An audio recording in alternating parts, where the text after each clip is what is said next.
Story zone, তোমার অনুভূতিদের খুঁজে নাও এখানেই। আরে মাহমুদ স্যার আমাকে এমন ধমক দিল, আমি তো ভয়েই শেষ। এবার হুর ঘাবড়ে গেল, ভীত কণ্ঠে বলল। ধমক দিল কেন? সখী এবার চিন্তিত হয়ে বলল। সেটাই তো আমি ভেবে পাচ্ছি না, ধমক দিল কেন। এ কথা শুনে হুর আরো ভয় পেয়ে গেল। হুর বলল। তুমি কি ওনাকে অনেক ভয় পাও? সখী বলল। স্যারকে কলেজ শুদ্ধ লোক ভয় পেত। স্যারের যে রাগ, একবার কি হলো জানো? আমার সেকেন্ড সেমিস্টার একটা সাবজেক্টে ফেল চলে এলো। আমি তো পাত্তাই দিলাম না যে রিটেক দিয়ে দিব, কিন্তু স্যার আমাকে অফিসে ডাকলেন। সে কি ধমক, টিচার্স রুমের সকলের সামনে কী যে বকা দিল, আমি তো লজ্জায় ভয়ে শেষ। আবার এও বলল কাল থেকে স্যারের ম্যাথ দেখিয়ে দিবে, আর নেক্সট কখনো মেল করলে কলেজ থেকে বের করে দিবে। এমনিতেই আমাদের এলাকায় স্যারকে সবাই খুবই সমীহ করতো।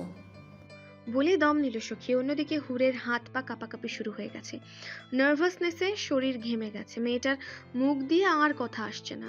মাহমুদ নিচে নামার উদ্দেশ্যে পা বাড়াতেই দেখল সোহাগ গান গাইতে গাইতে ফুলের ঝুড়ি নিয়ে উপরে উঠে আসছে।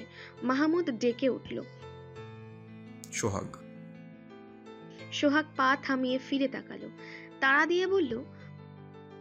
যা বলবি তাড়াতাড়ি বল, আমার অনেক কাজ আছে। মাহমুদ কপাল কুঁচকে বলল। কেন, তোর কিসের এত ব্যস্ততা? আরে বলছিস কি, আমার জিগরি দোস্তের বিয়ে, আমি ব্যস্ত হব না? তখনই খালিদ একটা সুদর্শন তাগড়া যুবককে সাথে করে উপরে উঠে এলো। খালিদ সোহাগকে বলল। সে কি সোহাগ, তুই এখানে কেন? ফুল হুরের ঘরে নিয়ে যা জলদি। মাহমুদ অবাক হয়ে বলল। উড়ের ঘরে ফুল কেন? খালিদ 32 পাটি দাঁত বের করে হেসে বলল। ও, তোকে তো বলা হয় নাই, হুরের বিয়ে ঠিক হয়ে গেছে। এই তো তোর ঝামেলাটা মিটে গেলেই হয়। হুরের তো অনেক বড় করে আয়োজন করবে তোর ভাবি, জানিসই তো। তাই আগে ভাগেই গুছিয়ে রাখছি কিছুটা। হুরের তো আর আমরা ছাড়া কেউ নাই। তোর ভাবি চায় না যে মেয়েটার মনে কোনো আফসোস থেকে যাক, যে বাবা মা নাই বলে আমরা কোনো কমতি রাখছি। মাহমুদ বিস্ময়ে হা হয়ে গেল, বলল। কবে ঠিক হলো? কবে বিয়ে? খালিদ রসিয়ে রসিয়ে বলল। সামনের মাসে বিয়ে। এদিকে মেয়েটা বায়না ধরেছে প্রি ব্রাইডাল শ্যুট করবে। তোর ভাবিও চায় সব কিছু যেন হুরের মন মতো হয়। আরে ছেলেটার সাথে পরিচয় হয়েছে তোর? ও, ওকে তো তুই চিনিস, বাবার বন্ধু মেজর শরীফুল ইসলাম সাহেবের ছোট ছেলে। বাবাই তো সম্বন্ধ নিয়ে আসলো, কামরুল ইসলাম, ওই হুরের। সোহাগ পাশ থেকে কথা কেটে বলল। ভাই, কাঁচা ফুল তো কাল পর্যন্ত তাজা থাকবে না, তাহলে কি করব? খালিদ ভেবে বলল। তাই তো, গাধা কোথাকার। তুই জানিস সুরকাল কাঁচা ফুলের গয়নায় সেজে ফটোশ্যুট করবে, তা এমন কিভাবে করলি? তোরা আমায় ফুতুর করে ছাড়বি? হ্যাঁ, কাঁচা ফুলের দাম কত জানিস? কোন কুক্ষণে যে তোকে সহকর্মী বানিয়েছিলাম। সোহাগ বলল। ভাই, তাহলে এখন কি করব? কামরুল পাশ থেকে বলল। ভাই, আমি না হয় কাল সকালে আসার পথে শাহবাগ থেকে তাজা ফুল নিয়ে আসবো। খালিদ বলল। না না, তুমি আনবে কেন, ও আনবে। ছেলেটি ভদ্রতার হাসি হেসে বলল। এটা আমার দায়িত্ব ভাইয়া। খালিদ ছেলেটির পিঠ চাপড়ে ছেলেটিকে নিয়ে উপরে উঠে যেতে যেতে বলল। শ্যুট কোথায় করতে চাও? হুরের সাথে সাথে তোমারও তো সব পছন্দ হওয়া চাই। পিছনে রেখে গেল বাকরুদ্ধ মাহমুদকে। কি হচ্ছে এসব? হুরের বিয়ে? হুরের বিয়ে কেমন করে সম্ভব?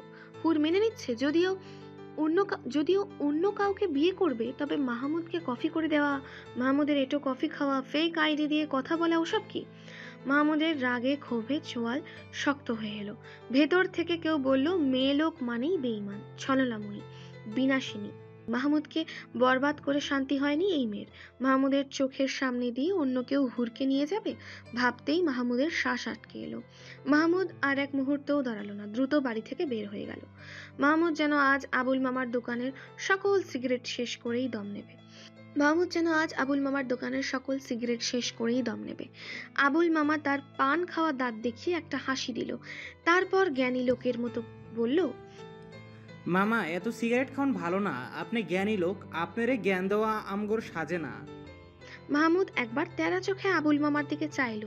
মাহমুদের চোখ দুটো অসম্ভব লাল হয়ে আছে, যেন পাক্কা নেশাখোর। আবুল মামা ভয়ে কাচুমাচু করে উঠল। মাহমুদ উঠে বাড়ির উদ্দেশ্যে পা বাড়ালো। ঘরে এসে নিজের ঘরে ঢুকে মাহমুদের মেজাজ তুঙ্গে উঠল। সারা ঘরে বিয়ের তত্ত্বে ভরা, ডিজাইনার শেরওয়ানি, প্রিন্স কোট, ফ্রান্সের ব্র্যান্ডেড কসমেটিক্স, রোলেক্সের ঘড়ি, বেল্ট, ওয়ালেট থেকে শুরু করে কি নেই। আবার কিছু ডালা ভর্তি কাপল ড্রেস, ম্যাচিং শাড়ির সাথে পাঞ্জাবি ও থ্রি পিসের সাথে ম্যাচিং শার্ট। মাহমুদের চোখ গেল একটা ডালায়, যেখানে সবুজ রঙের বেশ কয়েকটা shirt, sea green, olive green, light green, bottle green, আরো কি কি। মাহমুদের মনে হলো এমন করে তো হুর খালিদের জন্য কিনেছিল, তবে কি হুর এগুলো পাঠিয়েছে? পরে মনে হলো হয়তো হুরের শোরুম থেকে নেওয়া। মাহমুদের ঘরটা আর ঘর নেই, এ যেন কোনো শোরুম হয়ে গেছে। মাহমুদ ঘরের দরজায় দাঁড়িয়ে হাত ছেড়ে মাকে ডাকলো, পরে ভাবিকে ডাকলো। জাহানারা নিচের থেকে উপরে উঠতে উঠতে বলল, কি রে আব্বা, ডাকছিস কেন? কাসফি দোতলাতেই ছিল, দ্রুত পায়ে এসে বলল, ভাইয়া ডেকেছেন আমায়? মাহমুদ রাগী গলায় বলল, এসব কি? কাসফি ঘরে উকি দিয়ে দেখে নিয়ে আনন্দিত গলায় বলল, আপনার শ্বশুরবাড়ি থেকে বিয়ের তত্ত্ব এসেছে, দেখুন না মেয়ে পক্ষ কত কি পাঠিয়েছে, পছন্দ হয়নি আপনার? মাহমুদের রাগে মাথা ফেটে যাচ্ছে, থমথমে কণ্ঠে বলল, এসব এখানে কেন? জাহানারা পাশ থেকে বলল, তো কোথায় রাখবো? এসব তো তোর জিনিস। সে আমি জানি না, আমার ঘর পরিষ্কার করে দাও। জাহানারা বলল, এমন করে না বাপ, আমার সব ঘরেই ঝামেলা, মেহমানদের থাকার জায়গা হচ্ছে না, একটু বুঝ। মাহমুদ রাগে গটগট করে করে ঘরে ঢুকে গেল। নিজের ঘরেও শান্তি নেই, ছাদে সাউন্ড বক্সে উচ্চ শব্দে গান বাজছে। ले जाएंगे दिल वाले दुल्हनिया ले जाएंगे, रह जाएंगे घर वाले देखते रह जाएंगे। মাহমুদের মনে গানের লিরিক্সটা যেন শিং মাছের কাঁটা হয়ে ফুরে গেল। তারপর বিষ ছড়িয়ে দিল মাহমুদের হৃদয়, ফুসফুস, কিডনি, পাকস্থলী, কলিজা, গুর্দা সহ সারা শরীরময়।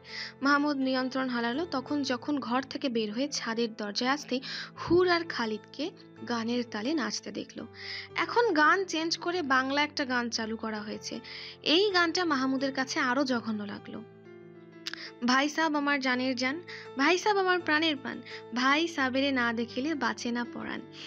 এই লাইনগুলোর সাথে হুর তাল মিলালো। এবার খালিদ গানের সাথে মুখ মিলিয়ে গাইলো, শালি গো শালি শোনো গো বলি, আগামীকাল হাজির করব তোমার বনমালী। মাহমুদের আর সহ্য হলো না, তার ভেতর সত্তা বলে উঠলো, এ ভাই না, এ শত্রু, চরম শত্রু। দুধ কলা দিয়ে এতদিন এই কালসাপ পারলো মাহমুদ। মাহমুদের ভালোবাসার এই প্রতিদান। তবে মাহমুদও দেখে নেবে, খালিদের কাছে তার জবাব চাই, ভাই বড় না নাকি শালি বড়। আর এর একটা বিহিত মাহমুদ করেই ছাড়বে।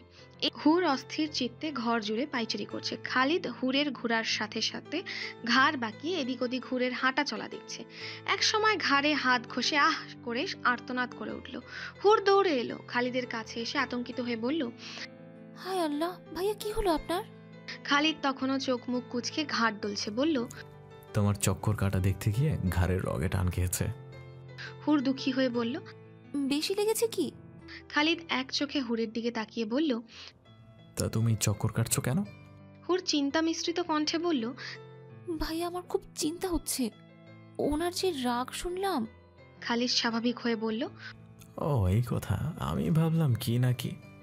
হুর হতাশ হলো, ভাইয়া কি একটু বুঝতে পারছে না তার অস্থিরতা।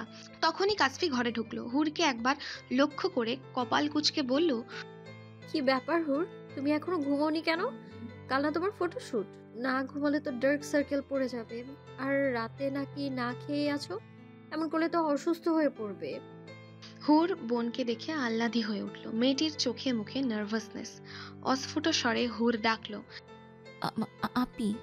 কাসফি এগিয়ে এসে বোনকে আগলে নিল, মাথায় হাত বুলিয়ে বলল, কি হয়েছে সোনা, তোমার এত নার্ভাস লাগছে কেন?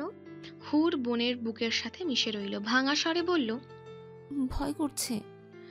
কাসফি বোনকে আশ্বস্ত করলো, কেন? এই তো আপি তোমার কাছেই আছি, ভাইয়াও তো আছে, কোনো ভয় নেই। হুর সেভাবেই পড়ে রইল, আস্তে করে বলল, আজ আমি তোমার সাথে ঘুমাবো। কাসফি হেসে বোনের মাথায় চুমু খেলো, তারপর বলল, আচ্ছা। কিন্তু খালিদ বেঁকে বসলো, বলল, আচ্ছা কি? হ্যাঁ আচ্ছা কি? আমার বউ আমার সাথে ঘুমাবে? হুর কাসফির কোল থেকে মাথা বের করে বলল, আপনার বউ হওয়ার আগে আমার বোন।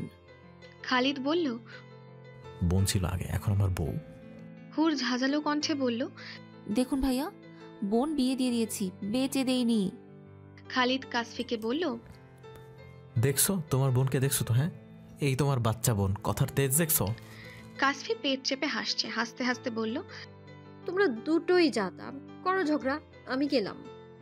কাসফি উঠতে গেলেই হুর এক হাত টেনে ধরলো, অন্যদিকে খালিদ আর এক হাত ধরে হাঁটা ধরলো। দুজন দুহাত ধরে টানছে। কাসফি এবার বলল, আরে কি শুরু করলে, ছিঁড়ে ফেলবে নাকি আমায়? খালিদ হুরকে বলল, এই পচামে, তোমার নার্ভাসনেস তো কেটে গেছে? হ্যাঁ, এখন আমার বউ নিয়ে টানাটানি করছো কেন? হুর এক ভ্রু উঁচু করে চাইল। তাকে বোকা বানাচ্ছে, আবার নিজের কাজও হাসিল করে নিচ্ছে। কি চালাক লোক রে ভাই! এত কুটিল লোক আগে জানলে কি হুর বোন বিয়ে দিত? কিন্তু এখন তো আর বলেও লাভ নেই, সে নিজেই তো নেচে কুদে বোন বিয়ে দিয়েছে এই লোকের কাছে। আচ্ছা, বোনের মতো কি সেও বিয়ের পর আটকা পড়ে যাবে একটা অজানা মানুষের মায়ায়? এমনকি একটা রাতও দুর্বিষহ হয়ে উঠবে সে মানুষটিকে ছাড়া? সবকিছু বিষাদ ঠেকবে। তবে মানুষ কেন এই ভয়ানক অনুভূতিতে জড়ায়? এমনই হাজার চিন্তা ভাবনার মাঝে একটা কথা মাথায় এলো। প্রিয় মানুষটিকে পেতে মানুষকে ত্যাগ স্বীকার করতে হয়, নিজস্বতা বিসর্জন দিয়ে পরাধীনতা বরণ করতে হয়।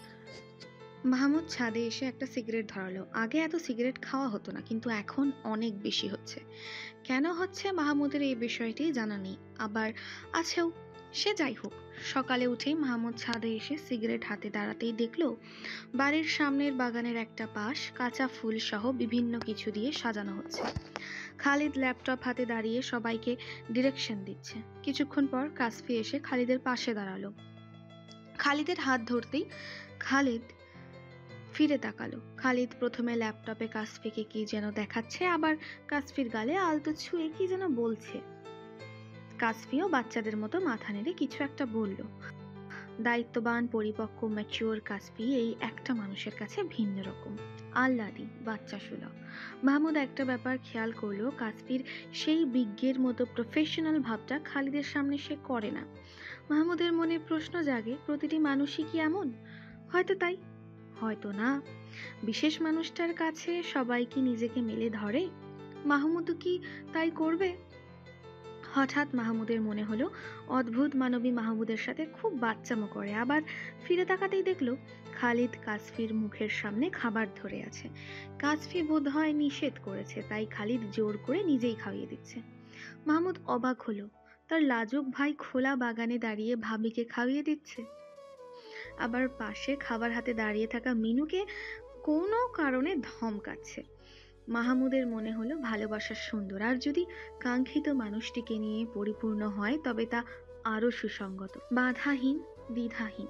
কিছুক্ষণ পর চারজন একটা কাপড়ের চার মাথা হাত উঁচু করে ধরে এলো, সাজানো ফুলের আসনের ওদিকটায় নিয়ে গেল। সাথেই প্রফেশনাল ফটোগ্রাফাররা এসেছে। সবাই হাসি তামাশায় মেতে উঠেছে। একের পর এক ছবি তোলা হচ্ছে। কামরুল নামের ছেলেটি সাদা পাঞ্জাবি পরে পাশেই দাঁড়ানো। ফটোগ্রাফাররা ছবি তুলে তা আবার কামরুলকে দেখাচ্ছে। চারজনের ধরে রাখা কাপড়টা সরাতেই চোখ দুটো স্থির হয়ে গেল। সবুজ পাড়ের হলুদ শাড়ি পরা হুরকে দেখে মাহমুদের শ্বাস প্রশ্বাসের গতি অস্বাভাবিক হলো। মাহমুদ কৌতূহল বশত নিচে নেমে এলো। বাগানে আসতেই দেখলো হুরের আলতা রাঙা পা দুটো বড় সোনালি থালায় লাল রঙে ডুবিয়ে রেখেছে, আর দু হাতে মাথায় আঁচল ধরে রেখেছে। হাতে পায়ে আলতা, ছোট ছোট কাঁচা হলুদ ও গোলাপের গহনা গায়ে। হুরকে মাহমুদের কাছে একটা অপসরই লাগছে। ষোলকলা পূর্ণ করেছে হুরের পায়ের নুপুর। মাহমুদ থমকে গেল, স্থির দৃষ্টি আবদ্ধ হয়ে রইল হুর নামের দুনিয়াবি হুরটিতে। মাহমুদের মৃত রাগটা জীবন্ত হলো যখন কামরুল হুরের শাড়িটা টাকনোর উপর উঠিয়ে দিতে বলল। মাহমুদ কাসফির পেছনে দাঁড়িয়ে রাগী তবে ক্ষীণ কণ্ঠে বলল, ভাবি খুব বাড়াবাড়ি হচ্ছে না? এতক্ষণ ওরা এখানে দাঁড়িয়ে হুরের ফটোশুট দেখছিল। মাহমুদের কণ্ঠে দুজনে ফিরে তাকালো। কাসফি কিছু বলার আগেই খালিদ মাথা নেড়ে বলল, না, বাড়াবাড়ি হচ্ছে না, ফটোশুট হচ্ছে। মাহমুদ রাগী চোখে খালিদের দিকে চাইল। খালিদ ভয় পাওয়ার ভান করে বলল, এমন করছিস কেন? ছবি তুলবি তা বললেই হয়, চোখ রাঙানোর কি হলো? ওরটা শেষ হলেই তোকে তুলে দেব। যা সেজে গুজে আয়। কাসফি কিছু একটা বুঝে নিল, হুরের দিকে এগিয়ে গিয়ে কামরুলকে বলল, আমাকে বলো কামরুল, আমি ঠিক করে দিচ্ছি। কামরুল কাসফির দিকে তাকিয়ে প্রেমময় হাসলো। কাসফি হুরের পাশে দাঁড়িয়ে ঠিক করে দিতে লাগলো। যে যে পোজ দিতে বলল তা করতে কাসফি ও সখী সাহায্য করলো। কিছুক্ষণ পর জাহানারা ও শফিক সাহেব এলেন। অপরূপা, সোহেল ও তার পরিবার বিয়েতে অংশগ্রহণ করতে এসেছে। গত মাসেই অপরূপার বড় ভাই আরিফ। হ্যালো ডিয়ার লিসেনার্স, আপনারা শুনছেন স্টোরিজ অন প্রেজেন্স ধারাবাহিক পর্ব গল্প। আমাদের সামগ্রিক প্রচেষ্টাকে উৎসাহিত করতে লাইক এন্ড কমেন্ট করতে ভুলবেন না। Thank you. দেশে এসেছে, সবাই মিলে মাহমুদের বিয়েতে অংশগ্রহণ করছে। একে একে সকলে হুরের গায়ে হলুদ ছোঁয়ালো। কাসফি মাহমুদকে ডাকলো। মাহমুদ কোনো উত্তর না দিয়ে ভিতরে চলে গেল। মাহমুদ বুঝলো না, হুরের বিয়ে তো আগামী মাসে, তবে আজ কেন হলুদ ছোঁয়া হচ্ছে। বসার ঘরে রিপনকে দেখলো, সিঁড়ির কাছটায় দাঁড়িয়ে কারোর সাথে ফুসুর ফুসুর করে কথা বলছে। মাহমুদ রিপন বলে ডেকে উঠতেই রিপন ভয়ে ছিটকে পড়লো। মাহমুদ অবাক হয়ে বলল, কি হয়েছে তোর? রিপন ঘেমে গেছে, শার্টের হাতায় কপালের ঘাম মুছে বলল, কই কিছু না, কাজের চাপে এমন লাগছে। মাহমুদ অনুসন্ধানী নজরে সিঁড়ির দিকটা পরখ করে বলল, বাইরে এত আয়োজন কেন? পুরের কি আজ হলুদ ছোঁয়া? রিপন সাথে সাথে মাথা নেড়ে বলল, হ্যাঁ। মাহমুদ অবাক হয়ে বলল, বিয়ে না আগামী মাসে? তো 1 মাস আগে হলুদ কেন? রিপন থতমত খেয়ে বলল, না না, আজ শুধু হলুদের শ্যুট। তুই তো বললি আজ হলুদ। রিপন আমতা আমতা করে বলল, আরে ওই হ্যাঁ, মানে না, আজকে হলুদ না, হলুদের শ্যুট। বিয়ের ঝামেলা দেখা যাবে, ভালো ফটো তোলাই হয়নি, তাই আগে আগে করিয়ে নেওয়া হয় এখন। এটা নতুন ট্রেন্ড, এটাকে প্রি ব্রাইডাল শ্যুট বলে। মুখস্থ পড়ার মতো কথাগুলো বলে দম নিল রিপন। মাহমুদ রিপনের কাঁধে হাত রেখে বলল, বুঝলাম। রিপন বলল, বন্ধু তুই এমন মনমরা হয়ে থাকিস কেন? তোর বিয়ে, এনজয় কর। মাহমুদ রিপনের কথাটা বিবেচ্য না করে রিপনের দিকে ঝুঁকে বলল, শোন রিপন, বন্ধুর ছোট বোন নিজের বোনের মতো, তাকে ওই নজরে দেখা ঠিক না। মাহমুদ সিঁড়ির পেছনে লুকানো সখীর লেহেঙ্গার আঁচল দেখেই কথাটা বলল। এবার রিপন নিজের ফর্মে চলে এলো, বলল, শোন মাহমুদ, ভাইয়ের শালী নিজের বোনের মতন, তাকেও ওই নজরে দেখা ঠিক না। হঠাৎই মাহমুদের চেহারাটা মলিন হয়ে এলো। মাহমুদ উদাস হয়ে বলল, আমি যে নজরেই দেখি তাতে কি বা আসে যায়। বলেই মাহমুদ রান্নাঘরের দিকে গেল। নিজ হাতে 1 মগ কফি করে থার্মাস মগে ঢেলে উপরে নিজের ঘরে চলে গেল। বারান্দায় কফি হাতে দাঁড়িয়ে আজ সকালের 3য় সিগারেটটা ধরালো। এদিকে রিপনের মনে হলো মাহমুদকে এতটা কষ্ট দেওয়া মোটেও ঠিক হচ্ছে না, একদমই না। দুপুরে কাসফি একে একে সকল গেস্টদের খাওয়াতে ডেকে নিচ্ছিল। আরিফ বাগান সাইডে দাঁড়িয়ে কাসফিকেই লক্ষ্য করছিল। টুকটুকে লাল জামদানি শাড়ি, বাসন্তী ব্লাউজে, ঠোঁটে হালকা লাল লিপস্টিক, কতই না সাধারণ সবকিছু, অথচ তার চলন বলনে এক ভিন্ন আভিজাত্য। সকলের সাথে যখন হেসে কথা বলছে, আরিফের মনে হচ্ছে কোনো সাপুরের বীণ হয়ে কাসফির কণ্ঠ তার কানে প্রবেশ করছে, আর সে সাপের মতোই নেশাগ্রস্ত হয়ে নিজের অস্তিত্ব হারিয়ে ফেলছে। কাসফি আরিফের দিকে এগিয়ে এসে বলল, আরিফ ভাই চলুন, খাবেন? আরিফ বিমোহিত কণ্ঠে বলল, আগে চোখের খোরাক পূরণ করো ময়না। কাসফি অস্বস্তিতে পড়ল। কাসফির মা তাকে আদর করে ময়না বলে ডাকতো। মা বলতেন কাসফি ছোটবেলায় পাখির মতো টুকটুক করে কথা বলতো, মা ছাড়া শুধু অপরূপা এই নামে ডাকতো। কাসফি তার ময়না নামটি নিজ থেকে কেবল খালিদকে লেখা প্রথম চিঠিতে ব্যবহার করেছিল। আরিফের মুখে এই সম্বোধনটা কাসফিকে বিব্রত করছে। কাসফি আশেপাশে তাকিয়ে অস্বস্তি কাটাতে চেষ্টা করলো। সাথে সাথে দেখে নিল কেউ শুনছে কিনা তাদের কথা, বা খালিদ আশেপাশে আছে কিনা। কেননা খালিদ কাসফির ব্যাপারে ওভার পসেসিভ। একটু শাড়ি পরা নিয়ে যা করে, এই যে যেমন সে সেদিন কাসফিকে বলল পার্লারে গিয়ে মাহমুদের বিয়েতে সাজবে। খালিদ শোনার সাথে সাথে বলল, আমার বউকে কেউ ছোবে না, হোক সে কোনো মেয়ে লোকই। খালিদকে পাশে না পেয়ে কাসফি কিছুটা স্বস্তির নিঃশ্বাস নিল। তারপর আর 1 মিনিটও দেরি না করে ভেতরে চলে গেল। আরিফ ঠিক আগের মতোই এক দৃষ্টিতে তাকিয়ে রইল। কাসফি ডাইনিং এ আসতেই জাহানারা মাহমুদের খাবার দিয়ে ঘরে পাঠালো। কাসফি নক করে ঘরে ঢুকে দেখলো মাহমুদ ঘর অন্ধকার করে বসে আছে। কাসফি আলতো স্বরে ডাকলো, ভাইয়া। মাহমুদ ধীর স্বরে বলল, খাবো না ভাবি, প্লিজ অনুরোধ করবেন না। কাসফি আরো কিছুক্ষণ চুপ করেই দাঁড়িয়ে রইল, তারপর আবার বলল, অন্য কিছু কি আনবো ভাইয়া? এক কাপ কফি দিতে বলুন। কাসফি বেরিয়ে গেল। কিছুক্ষণ পর 2 মগ কফি নিয়ে ফিরে এলো। ঘরে এসে টেবিলের উপর মগ দুটো রেখে জানালার দিকে এগিয়ে গেল। এদিকে মাহমুদ একটা সিগারেট ধরাতেই কাসফি জানালার পর্দা সরিয়ে নিল। টেবিলের উপর 2টো মগ দেখে মাহমুদ সিগারেটটা স্ট্রেতে ফেলে দিল। কাসফি পাশ থেকে বলল, সমস্যা নেই ভাইয়া, ইউ ক্যান কন্টিনিউ। মাহমুদ কেবল হাসলো, কফির মগ হাতে নিয়ে চুমুক দিল। কাসফি বলল, খামটা দেখেছেন ভাইয়া? দেখেছি। কাসফি মাহমুদকে ভালোভাবে পরখ করে বলল, আর ভেতরের ছবিগুলো? মাহমুদের শীতল কণ্ঠ বলল, দেখিনি। কাসফি হালকা হাসলো। খালিদ তখনই বউ বউ করতে করতে ঘরে ঢুকলো, হাতে ভাতের প্লেট। কাসফির দিকে তাকিয়ে ন্যাকামি করে বলল, বউ তুমি এখানে, আর আমি তোমাকে কোথায় কোথায় খুঁজছি, খাবে চলো। মাহমুদের সামনে এমন আচরণে কাসফি কিছুটা লজ্জা পেল, আবার বিরক্তও হলো। আমি কফি খাচ্ছি, এখন অন্য কিচ্ছু খাবো না। কাসফি মূলত এখানে সবার কাছ থেকে নিজেকে আড়াল করতে চলে এসেছে। নিচে এক তো আরিফ, দ্বিতীয়ত মুরব্বীগণের নানা জনের নানা কথা থেকে বাঁচতে এখানে আশা থেকে তাদের রমরমা আলোচনার বিষয়গুলো হলো, মাহমুদের এত বয়স হলো, এত দেরিতে বিয়ে করছে কেন, খালিদ এখন সুস্থ কিনা, নাকি এখনো মাথার সমস্যা রয়ে গেছে, কামাই রোজগার করে কিনা, কাসফির বাচ্চা হয় না কেন, খালিদের কাছে মানে পাগলের কাছে বিয়ে বসেছে নিশ্চয়ই কোনো সমস্যা আছে, এতিম তাই উপায়ান্তর না পেয়ে হয়তো এখানে বিয়ে বসেছে, ইত্যাদি ইত্যাদি। যদিও জাহানারা চেষ্টা করছে কাসফিকে এসব প্রশ্নের সম্মুখীন না করতে, আবার খালিদও তাকে আগলে রাখছে, কিন্তু মানুষের মুখ তো আর বন্ধ করা যায় না, তাই এই পালিয়ে বেড়ানো। কিন্তু খালিদ তাকে ঠিক খুঁজে নিয়েছে। খালিদ আদুরে কণ্ঠে বলল, অল্প করে খেয়ে নাও বউ। খালিদের জোরাজুরিতে কাসফি 2 লোকমা মুখে তুলতেই পেট মুচড়ে সব উল্টে আসতে চাইল। কাসফির খাবারের অনীহা সবসময়কার, তবে ইদানিং একেবারেই খেতে পারছে না। খালিদ খুব নিয়ম করে কাসফির খাবার দাবারের খেয়াল করে, কিন্তু এই কদিন একেবারে না খেতে পারা, তেতো লাগা, বমি চলে আসা, অতিরিক্ত দুর্বলতা, ব্যাপারগুলো খালিদের অস্বাভাবিক লাগছে। সেদিন রাতে হঠাৎ ঘুমের মধ্যেই বলল, আমার পেটে একটু হাত রাখুন তো। খালিদ কাসফির পেটে হাত রাখলো। কাসফির অস্থিরতা দেখে জিজ্ঞেস করলো, কি হয়েছে, কোথায় খারাপ লাগছে বলো আমাকে। কাসফি ঘুম ঘুম কণ্ঠেই বলল, কেমন যেন লাগছে, পেট জ্বলছে আমার। খালিদ তখন ভেবেছিল হয়তো গ্যাস্ট্রিকের প্রবলেম, কারণ কদিন ধরে কাসফি শুধু শুকনো মরিচ খেতে চায়, শুকনো মরিচের ঘ্রাণ নাকি তার খুব ভালো লাগে।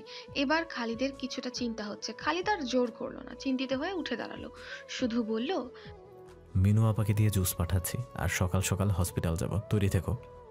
কাসফি অবাক হয়ে বলল, আমার তো ছুটি, হসপিটালে কেন? আমি বলেছি তাই। আরে আমার কিচ্ছু হয়নি তো। আমি বলেছি যাব, ব্যাস যাব। কাসফি এবার কিছুটা বিরক্ত হয়ে বলল, ডক্টর আমি না আপনি? হ্যাঁ। খালিদ কপাল কুঁচকে চেয়ে বলল, হাজব্যান্ড আমি নাকি আপনি? ব্যাস, কাসফি দমে গেল। খালিদও আর কিছু না বলে বেরিয়ে গেল। মাহমুদ ওদের ভালোবাসা দেখে মুগ্ধ হলো। তার পাগল ভাইটা কাসফির এতটা খেয়াল রাখবে মাহমুদ আশা করেনি।